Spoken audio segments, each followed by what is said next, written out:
Greetings. This season I've been giving thanks as I indicated in my earlier videos. I have a group of special human beings that I thought I should say thank you to. This is the closest I could get to a face-to-face thank you. And so please accept it from the bottom of my heart.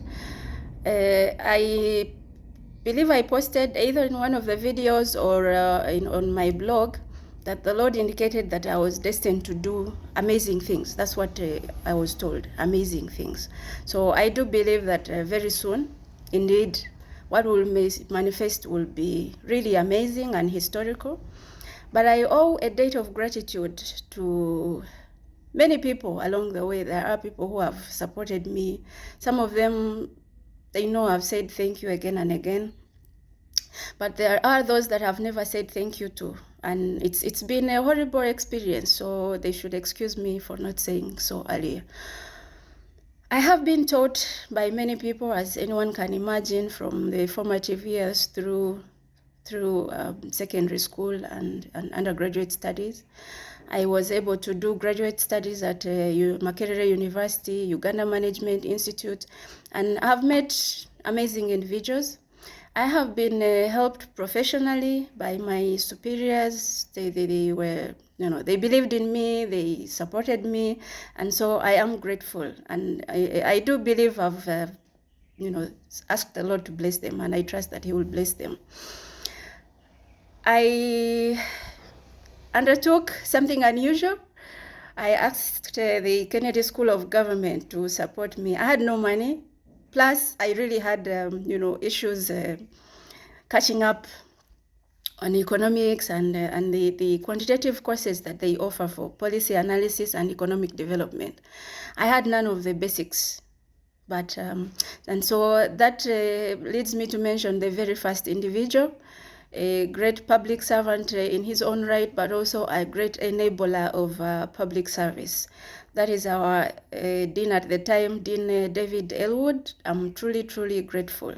And so I don't know if it would have been the same if I'd met a different dean, but I'm really, really grateful for his leadership. Plus, going out of the way to help someone from a third world country with nothing but just an ideal to pursue and to enable such an individual. So I am grateful. They have a unique, great, of course, this is obvious. Anyone who has applied, and by the way, there are many people who do apply to the Kennedy School of Government at Harvard University, and some of them, they never make it because of various reasons. So anyone who has, Googled, searched the website or visited the school or had any way of interacting with the school, be it virtually or in physical form, they do appreciate, how unique and how gifted the entire team at the Kennedy School is. And so it was, if I do get to do the amazing things that have been promised, a great deal of that success will be owed to the Kennedy School. So I am really, really blessed. I was lucky to meet a special lady. She no longer lives wherever she is. I know she's in a good place. She was always in a good place. And I was lucky that I got to meet her. At the time, she was already retired. But the manager for the program director at the time, resigned abruptly. It was within the very first few days of our enrollment. And so she offered to caretake our program, the Master of Public Administration. And so our first meeting was a crisis meeting because I was falling behind, the rest of the class and had issues. And so patiently, understandingly, she, resolved every single problem that I had. And what I found amazing about her is that I went to meet her immediately. The results for the first semester were out, to tell her I was safe, I was on safe ground. Within minutes of the results coming out, and she was like, "No, I've already checked." So the late Professor Edith Stokely, she was really wonderful, and so I owe her a debt of gratitude. She actually showed she had a lot of hope in what I was about to do. Unfortunately, she didn't live to see But I think if God willing, I should be able to, maybe meet her family or somehow get in touch with them when the Lord allows that to happen. So that's the second special person. The third one, of course, the whole team was amazing. Every member of faculty was accessible to me, even those whose courses I never undertook. I always went to them for advice, and they were generous, they were helpful. Plus, those whose courses I attended, I requested that they will continue to help me on my professional journey after school, and they accepted. So it's no way of saying I value their contribution any less. I picked out these 4 individuals for a reason. Whether we get to meet again or not, I thought I should express my gratitude to them. The third one is the professor for leadership. I was lucky. I have been taught by many great leaders and professionals, but something about his course that was unique. This is Professor Ron Heifetz, and he's a professional psychiatrist, well researched and experienced, and this is a rich kind of collection of experience from many professionals that he had interacted with. And I always pick out these one single lines because they are really special. And so out of a course that lasts, 2 courses that last the whole year, one line that stood out for me was, it's not about if anyone is under attack, anyone, especially if you are a change agent, it's not personal. So it's not about the individual that is being pursued, but it's about the role that this individual stands for. And now if I bring that to the current context, if I tell you that the Lord says that I'm about to do amazing things, and so it is those amazing things that we are being targeted. And so when I was armed with that knowledge, it was much easier for me to deal with my tormentors. My very first video on this channel, I think says it all. I'd just come out of military prison. I was court-martialed. And throughout that whole experience, people wondered why I was calm and, almost unbothered. I knew I was safe because the Lord protected me. But I also understood those who were after me and what it is they were after.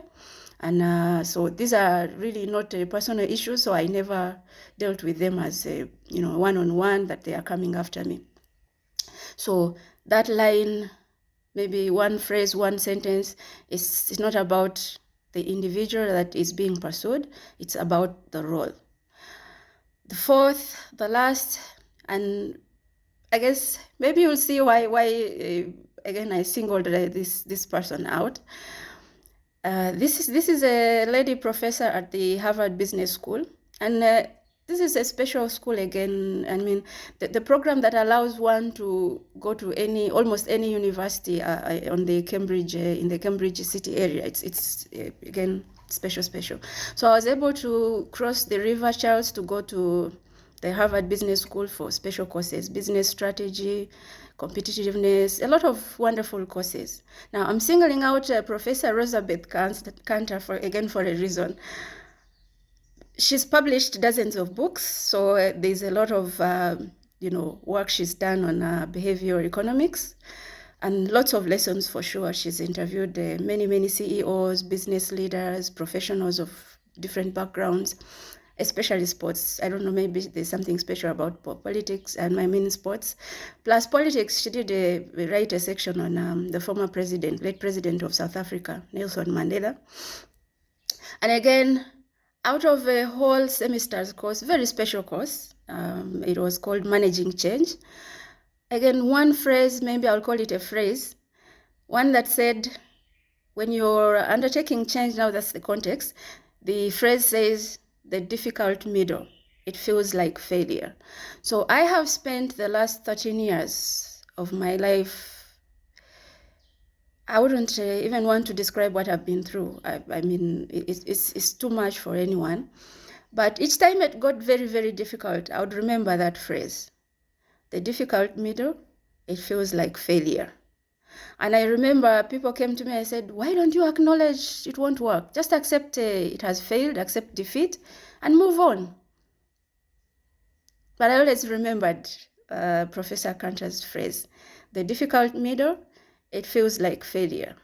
And so, armed with those, insights from people who have been selfless. By the way, public service is it's cumbersome. It takes a lot of energy, a lot of effort. Now for professors, a lot of research, and a lot of this. I mean, who would want to spend time on some woman from the third world who doesn't, who knows if she will succeed or not?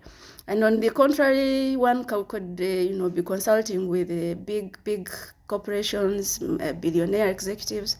So it showed me how much people value public service, especially bringing about change. It's painful, it's expensive, but above all, it's worthwhile.